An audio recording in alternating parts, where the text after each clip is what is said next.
Biden, right? So I've seen some people talking about this in the chat, and I did plan on addressing this. But Biden was basically supposed to be reporting on good news yesterday, but they wound up going back and forth, and he got into it basically with a reporter about his memory.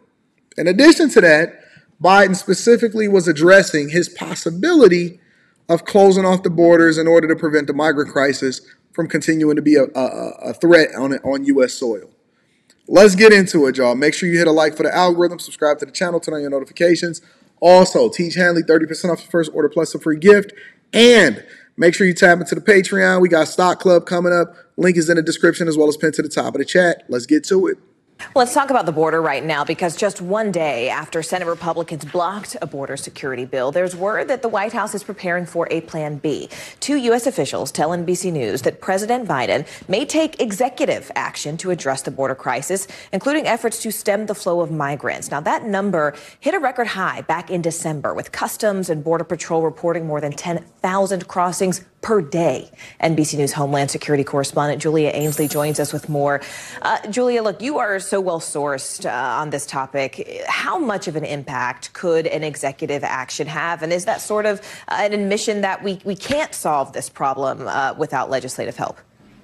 Well, that's exactly why the White House sent out the statement on our reporting, I think, Morgan, that they did last night, where they're saying, look, there's nothing that the White House can do that will get anywhere near the impact of that border bill. And they just continue to say that the bill should be passed. But as you just pointed out in your previous reporting, that has now been stripped from what just got passed through the Senate. So it's a question of, could it be added in or passed in a different way? But basically, without funding, without new authorities, they're basically just trying to put a Band-Aid on a much bigger problem here. But sources that I've spoken to and my colleague Monica Alba has spoken to say they've got to do something. These numbers are expected to start going up again in March.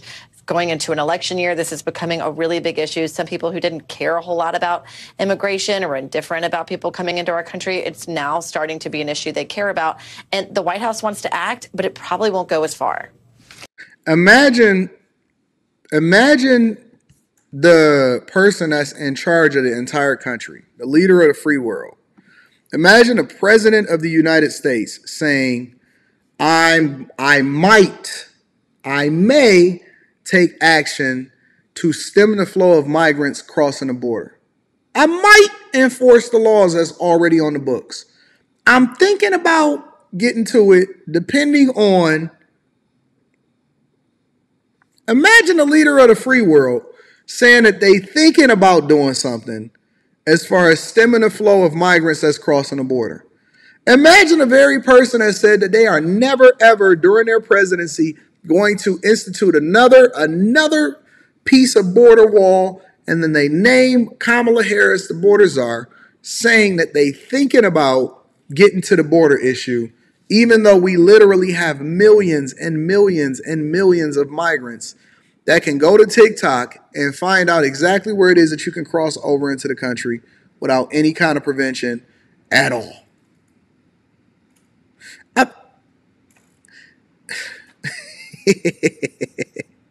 Hey, I might pay my bills this month. I might drive legally. I might do the right thing today. It sounds crazy to even think about what you might do if you get the right backing from the right people and they do what you want us to do. Imagine not enforcing the laws in order to try to hold up funding to continue to fund things that ultimately is going to be the end of or the demise of what it is that we got as far as what America is today. Imagine enforcing laws to prevent people from doing stuff illegally on American soil that's not even from here. We shouldn't even be having these conversations with all of these liberal mayors and liberal governors. We shouldn't even be sitting here talking about Chicago.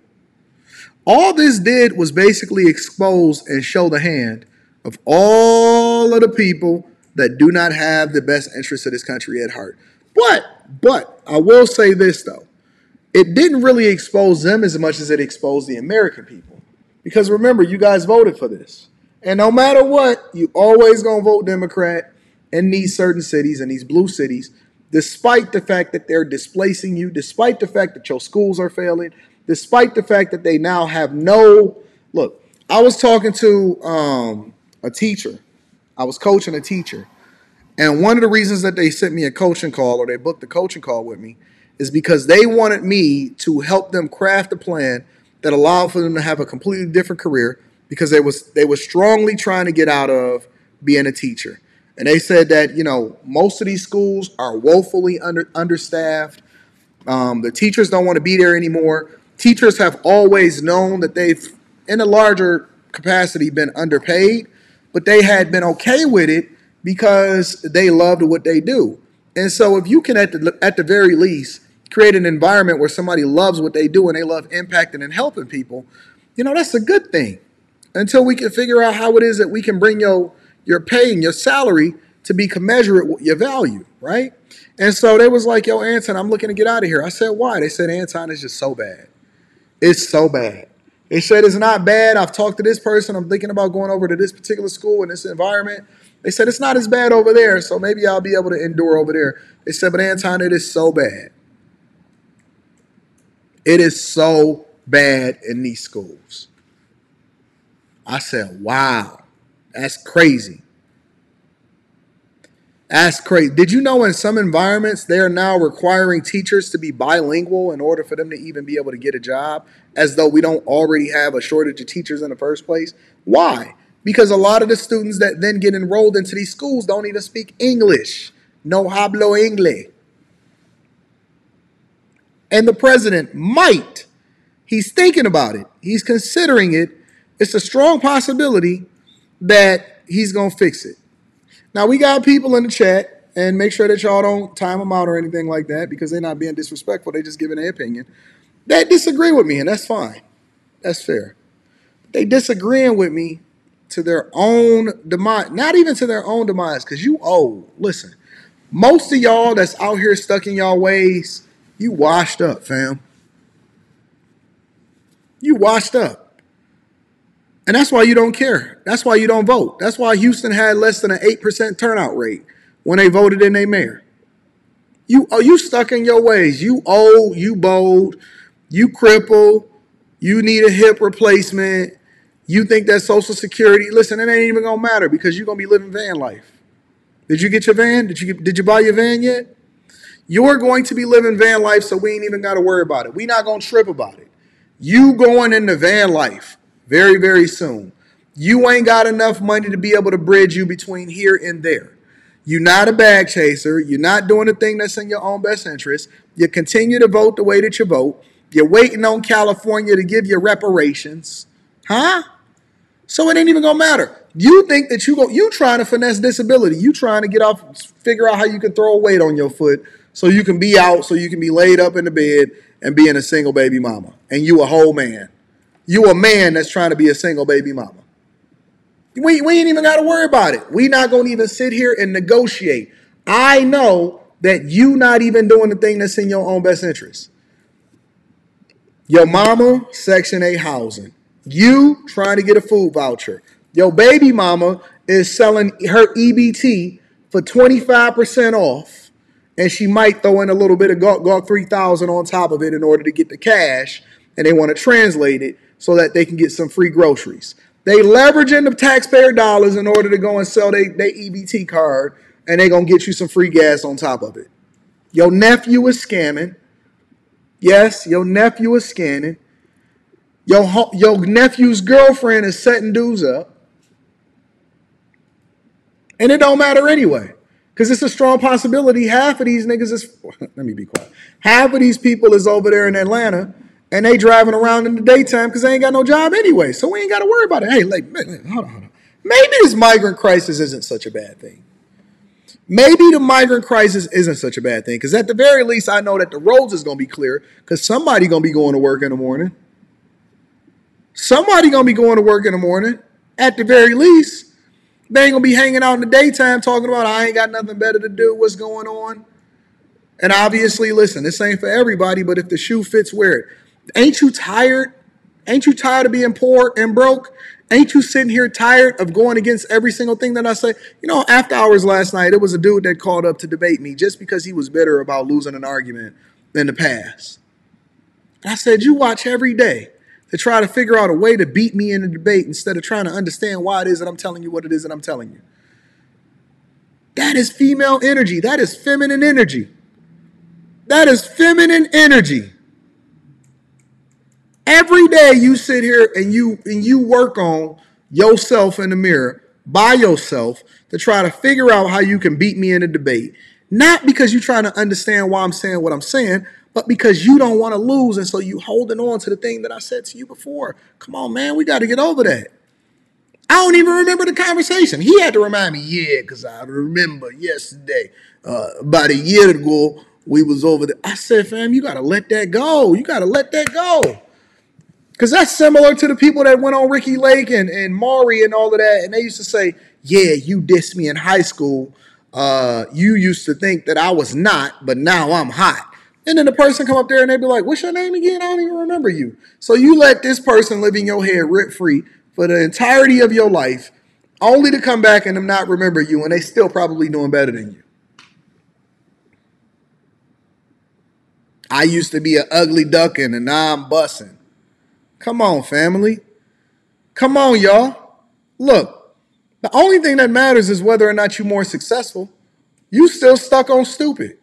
It ain't even you that's going to suffer. Forget you. It's going to be your kids. You already stuck in your ways. It's too late for you. Not because you can't fix yourself, but because you too stuck in your ways. Then you ain't going to change anyway. It's hard to get somebody that's been doing something for the whole time to do something differently that's in their own best interest. You just got to reach the kids. You got to reach them when they still being developed. You got to reach them when they still impressionable, when it actually matters. You got to impress upon them something that's going to actually change their life and lead them in the right direction. Otherwise, it's over.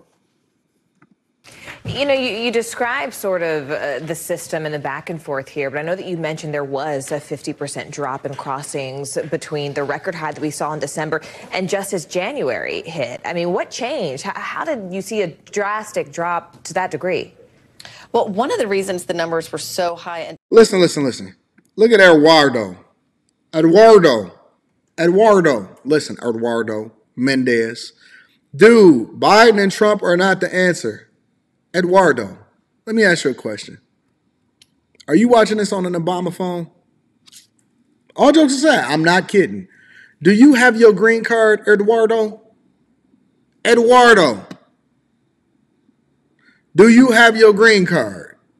Before you keep trying to convince me what's not the answer, do you have your green card? Are you authorized to speak to me? Just a question. Just a question.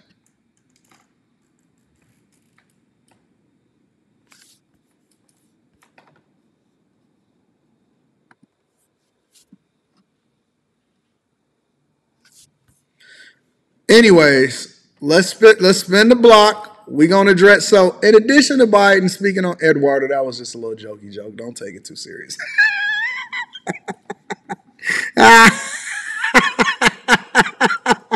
Eduardo, don't get offended. It's all right, baby. It's all right, baby boy. You can get these jokes too.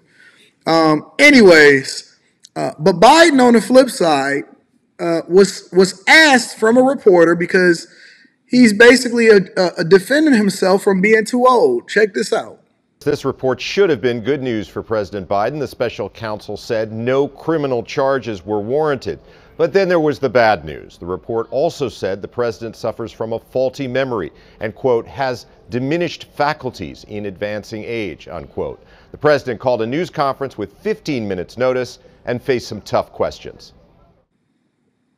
President Biden, something the special counsel said in his report is that one of the reasons you were not charged is because, in his description, you are a well-meaning elderly man with a poor memory. I'm well-meaning, and I'm an elderly man, and I know what the hell I'm doing. I've been president. I put this country back on its feet. I don't need his recommendation. It's How totally bad is your memory, and can you continue as president?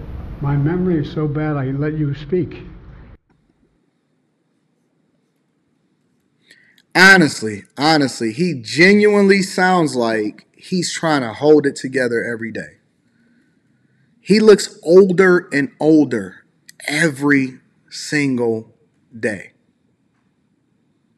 Older and older every single day. Don't get salty, Prez. Don't get salty, Prez. I'm not confident. I'm not even sure if he's the person that's standing there. And it's not even his fault. How old is he? 91? 81? How old is Biden? Somebody tell me how old Biden is. I got to figure this out. That's a old 81. Dang, Barack Obama only 62 years old?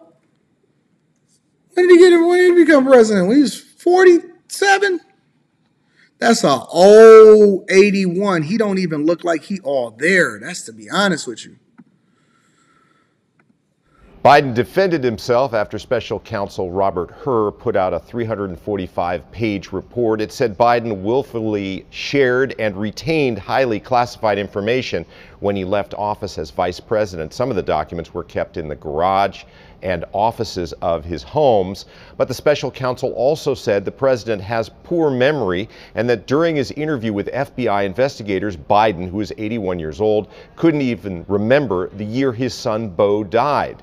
Biden insists he does remember it very well. How in the hell dare he raise that? Frankly, when I was asked the question, I thought to myself, it wasn't any of their damn business. My memory is not good. My memory is fine. My memory, take a look at what I've done since I become president. None of you thought I could pass any of the things I got passed. How'd that happen? You know, I guess I just forgot what was going on. Mr. President, for months when you were asked about your age, you would respond with the words, "Watch me." Many American people have been watching, and they have expressed concerns about your age. That is your judgment. That is your judgment. That is not the judgment of the press. But at the end of the news conference, when he was talking about the Middle East, the president referred to the president of Egypt as the president of Mexico.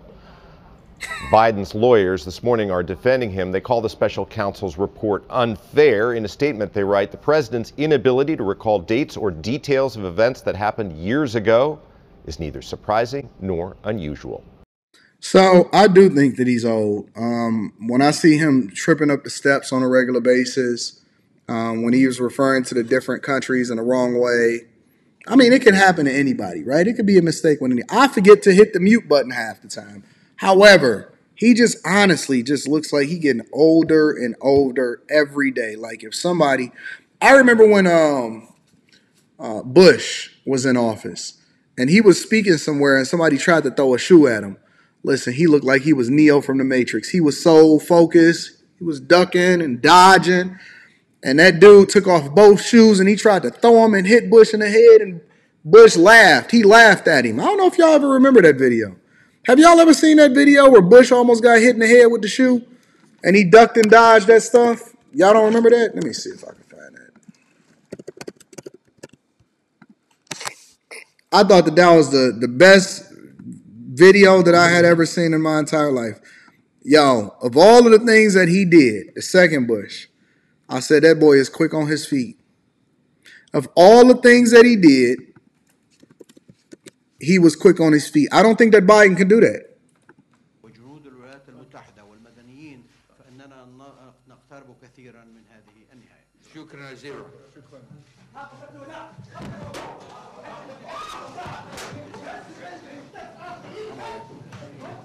And then he tapped his homie like, yo, we got it. Don't even worry about it. He said, I got it. He said, look, he tapped his homeboy. He said, Lord, don't worry about it.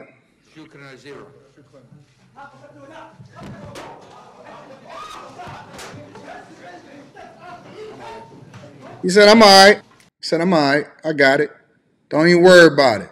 Now, had that been Biden up there, it would have been two shoes for the face. Two shoes for the face. Two shoes. Bush was quick on his feet. As president, I think that you should be able to duck a shoe. That's just my own personal opinion.